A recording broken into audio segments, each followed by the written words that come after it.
I will be discussing the radiation monitoring device. This is called the decilometer. It does have a small film on the inside that is wrapped in a light-sensitive envelope, and so it does need to be stored away from the light. It is in order to determine or to find your readings, you do have to set it into the radiation detection company. And any time that you are going to be exposed to radiation, so you're in the room while x-rays are being done, this does need to be worn.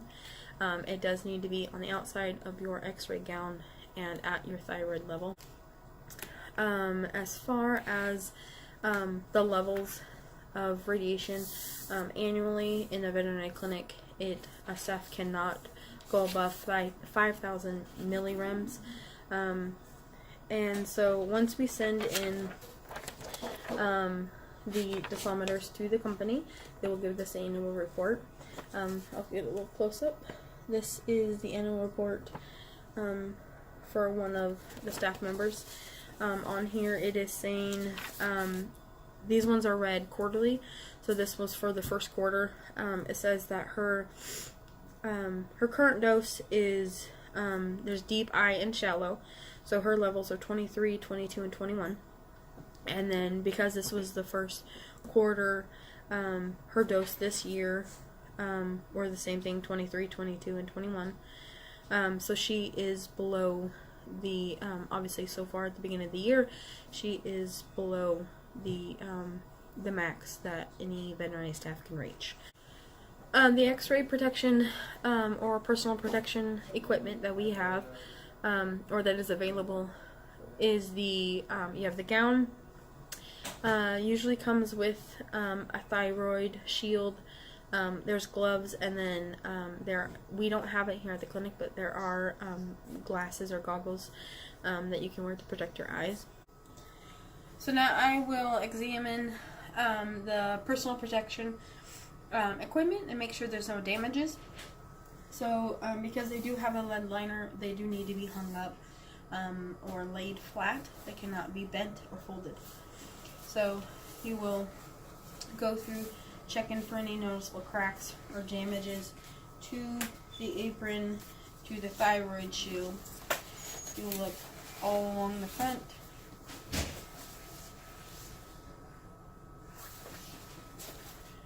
And the back.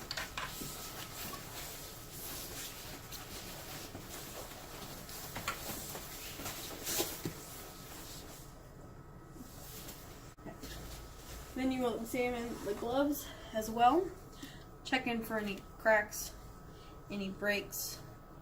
And then again, these are stored so they are not bent or folded.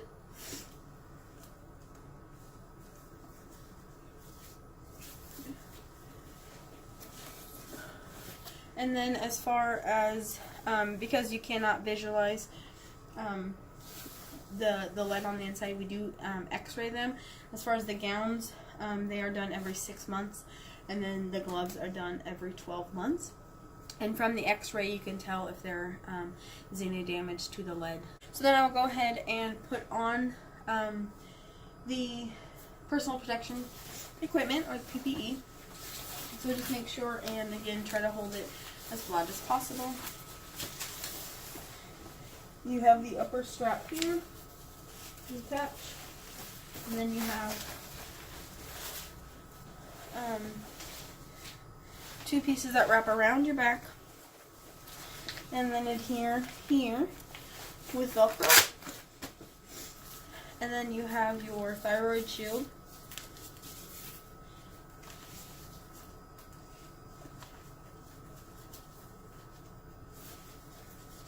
Make sure it is up and covering your neck. And then I will put the gloves on last, so before then I will take my decilometer and I will place it outside about thyroid level, and then I will put on my gloves.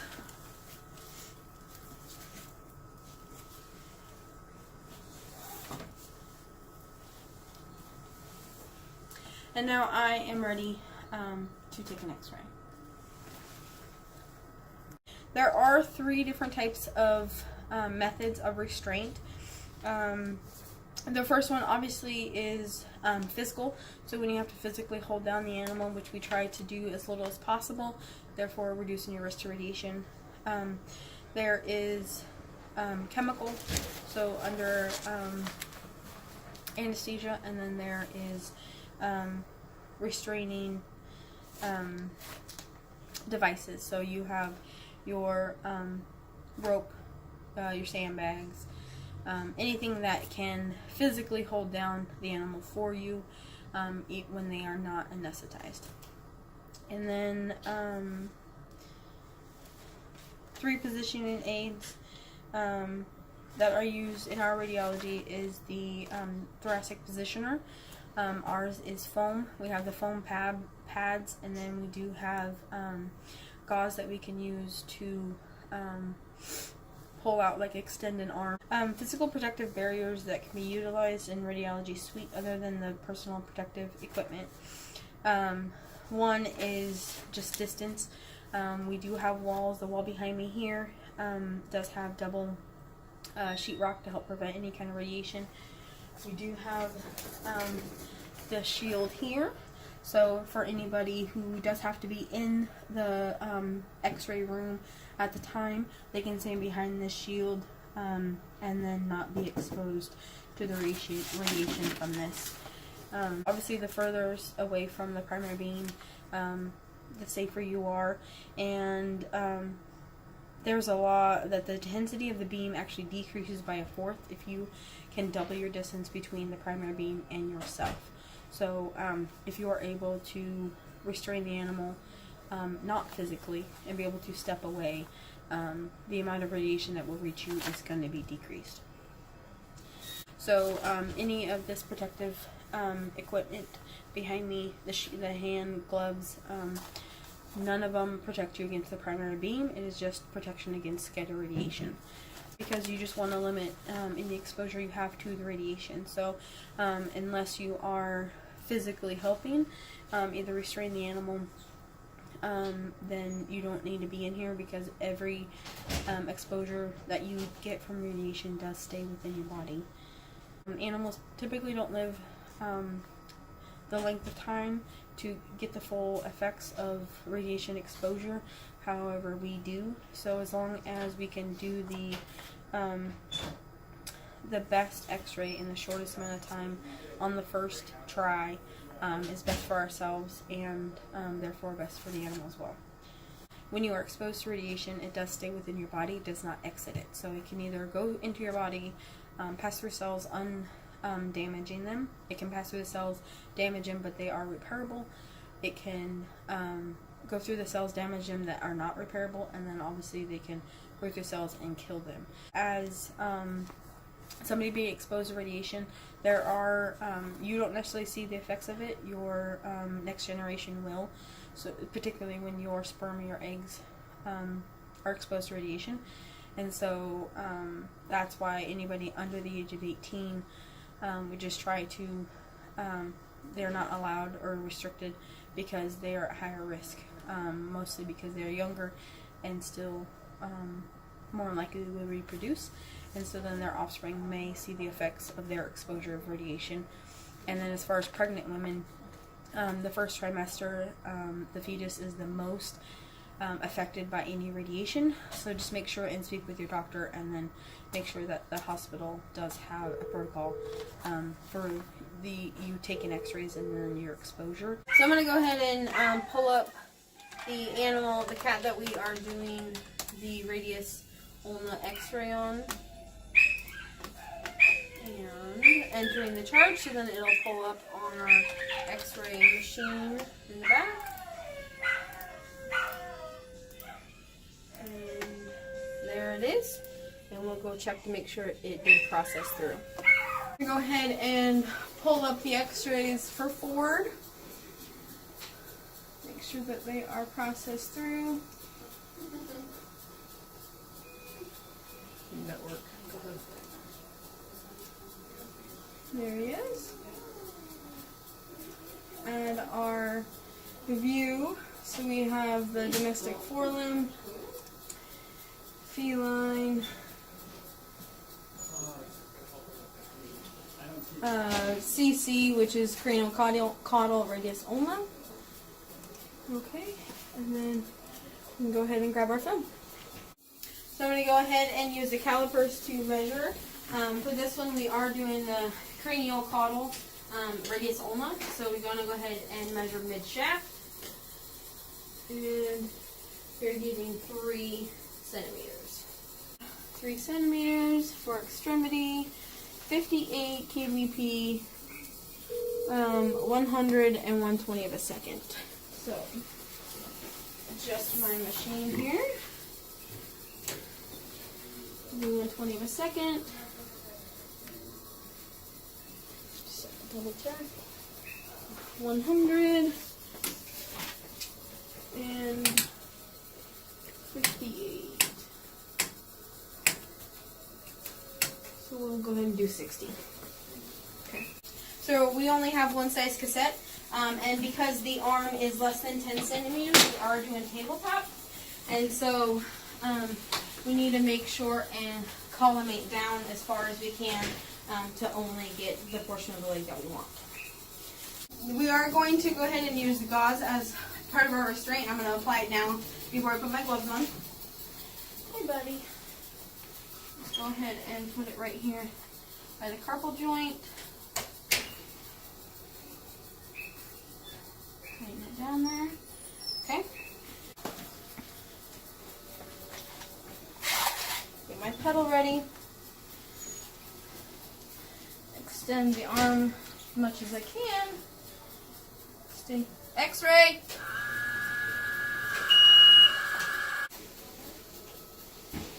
Process our film here.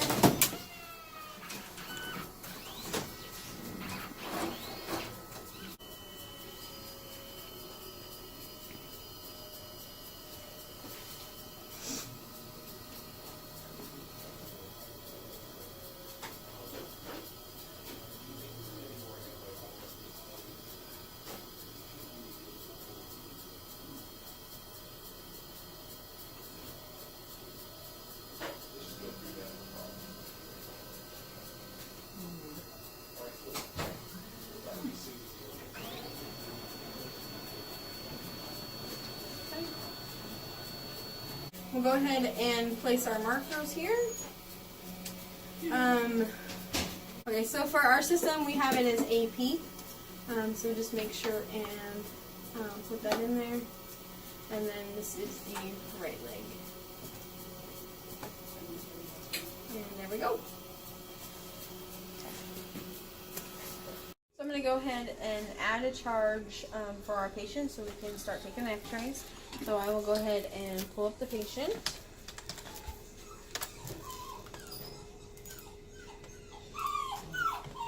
And we are doing Rex. And for our system, all we have to do is put in the initial x-ray, and then it'll show up on our processor. And there it is.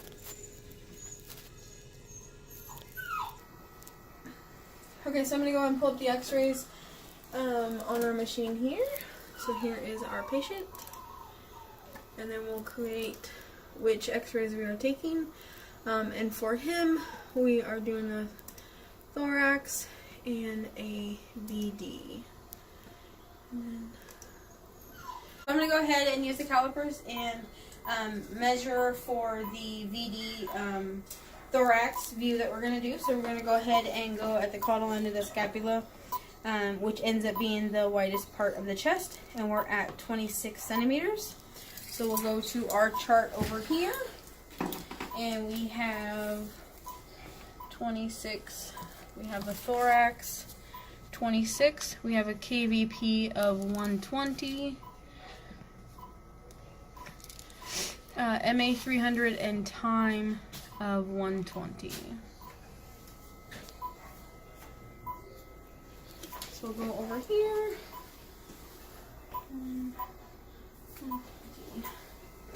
Set a machine. We're going to go ahead and turn it on. we have 1/20 of a second. We do 300 MA, and then we get to we'll do the 121 of kVp. And then we'll go ahead and get our PPE on and position the animal. Go ahead and get him positioned for the VD thoracic x-ray. So we're going to use our film thoracic positioner and roll him into it.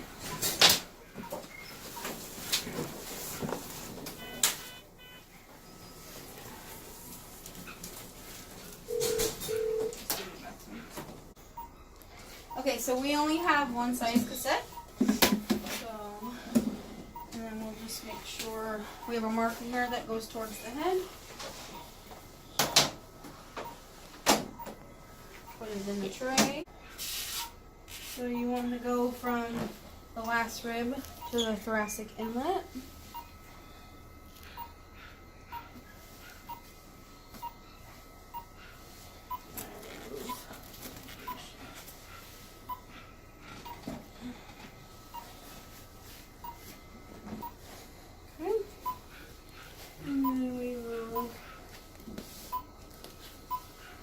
Collimate down to just the body wall. Okay, since he's positioned and it's collimated down, I'll go ahead and just extend his forearms cranially, and then x-ray, and then we will expose the film. Okay. So go ahead and get our film out. Come over here, select the appropriate view.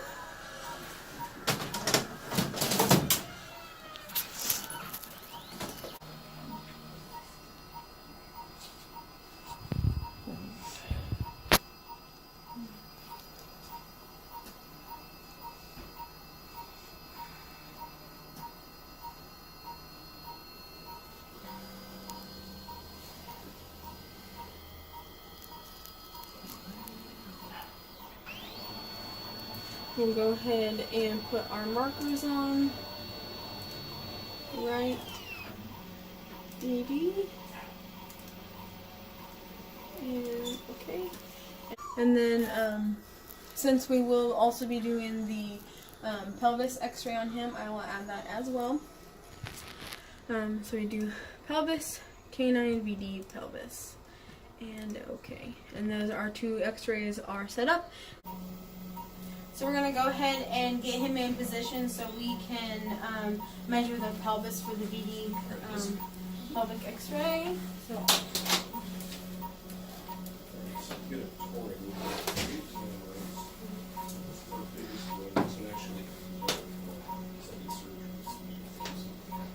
okay. And so with measuring, you're going to go ahead and do the thickest part of the pelvis. So you can come in at this direction. We are at 13 centimeters. So we have 13 centimeters. So we will go to our chart here, and we have pelvis and 13, kVp of 66, 300 MA, and 120. So we'll go to our machine. We have 1/20 of a second for our time, 300, and then we need to go down to 66. So we'll just go to 68. So we're going to go ahead and put our film in our tray here. We only have one size of film, and then while I'm at it, I'll go ahead and grab our right and our VD markers. Have them ready.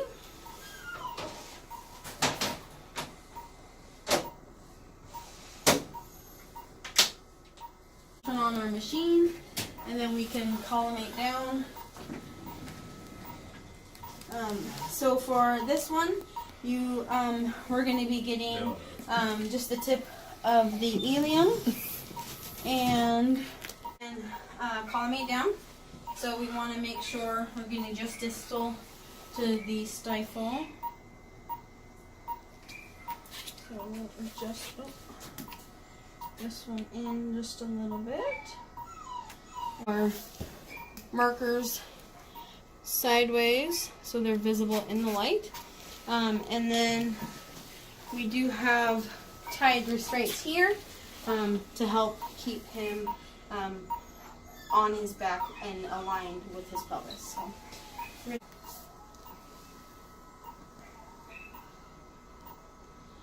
And my hands are out of the primary beam. And X-ray. And process or develop our film. Come over here, we'll select the appropriate view, which is the VD pelvis.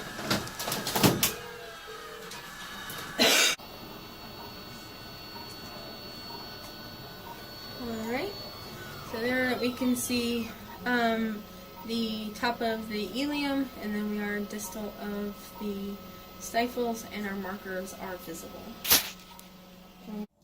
So since we have digital x-rays, I will go ahead and pull one up that would be submitted. So we use Dragonfly.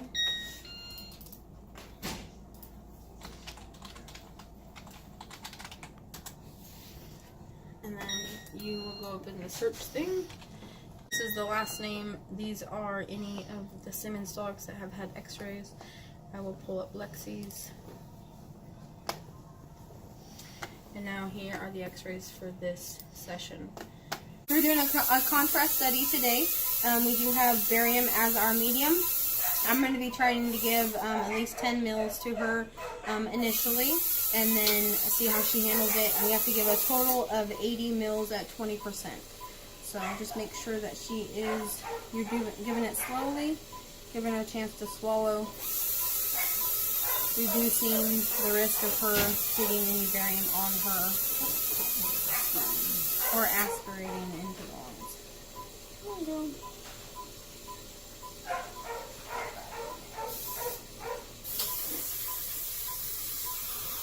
Good girl.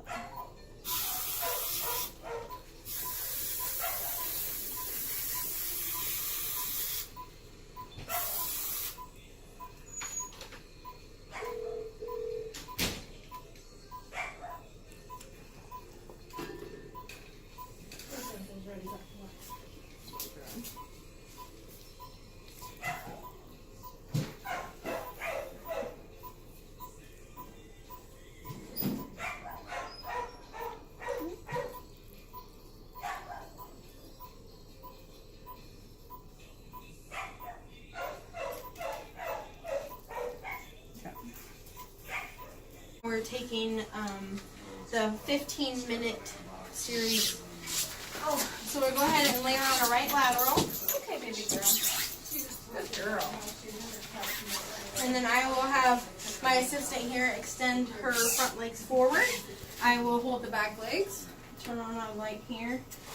We'll collimate down. So we are getting the abdomen. We're going from the rib cage down to the coxofemoral joint here.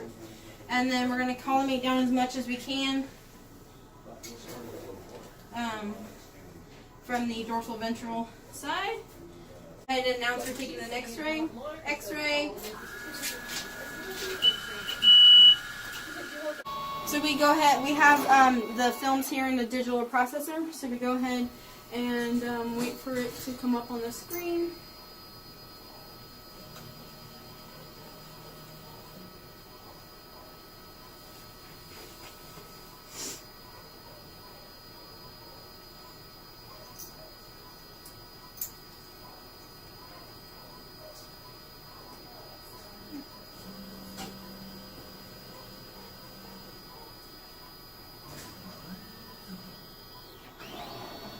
And we can see our barium medium here, so we will go ahead and just rotate and then label this x-ray. So we're going to go ahead and do the second view, which is the VD of the abdomen. So I will take the back legs, my sister will take the front. We'll rotate her on her back. Get your tail out of the way. Extend the front. I'm just going to try to get her as straight as possible. X-ray. X-ray. Good girl. There we go. Good job. Go ahead and develop the x-ray.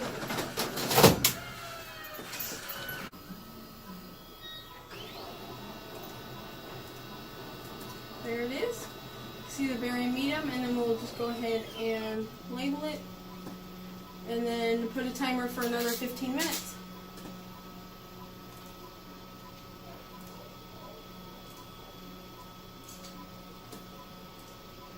Okay. We are at our 30-minute mark, so we're going to go ahead and take another lateral and VD x-ray of Swiper. So we're going to go ahead and rotate her on our right side.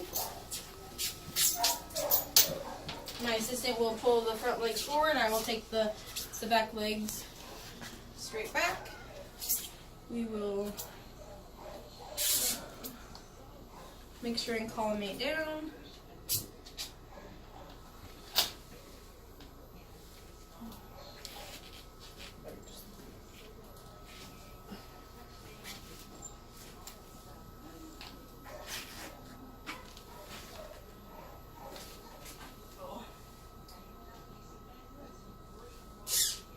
Okay.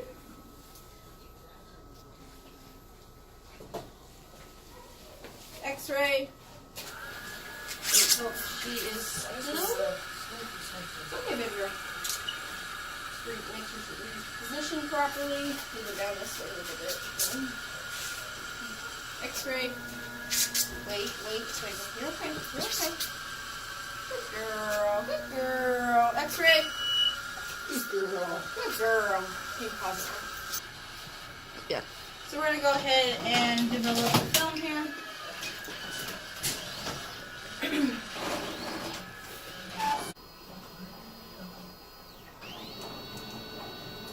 So there's our x-ray.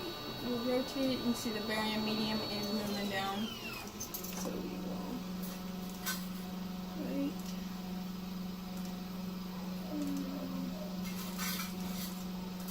And then this is our 30-minute.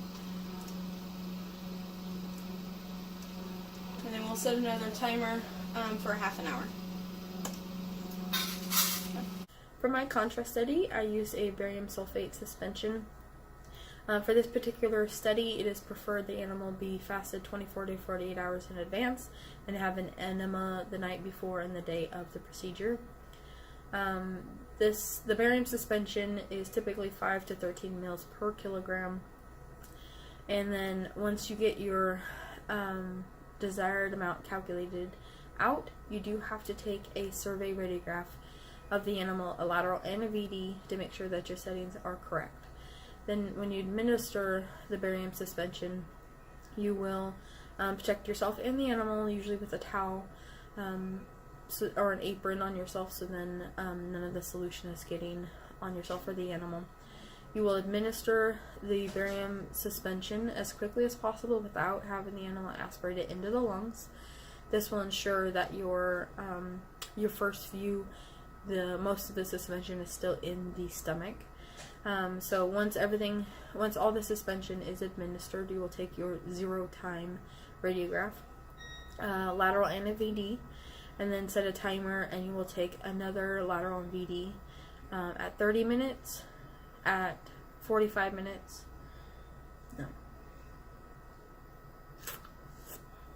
After your 0-time radiograph, you will take another at 15 minutes, 30 minutes, and 60 minutes, and then hourly until the barium has reached the distal end of the small intestines, unless there's a blockage found prior to that.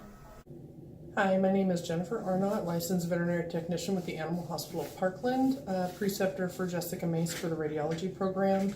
In radiology, Jessica's strengths are that she enjoys all aspects of radiology and is very eager to learn more and to produce quality x-rays. Jessica picked up the techniques quickly and positioning, and now understands the importance of collimation. One weakness is that she lacks a little confidence, but it is growing, and with more time and practice, she will gain confidence. Her knowledge and skills have greatly improved since starting this course, and I'm sure in time she will do very well in radiology.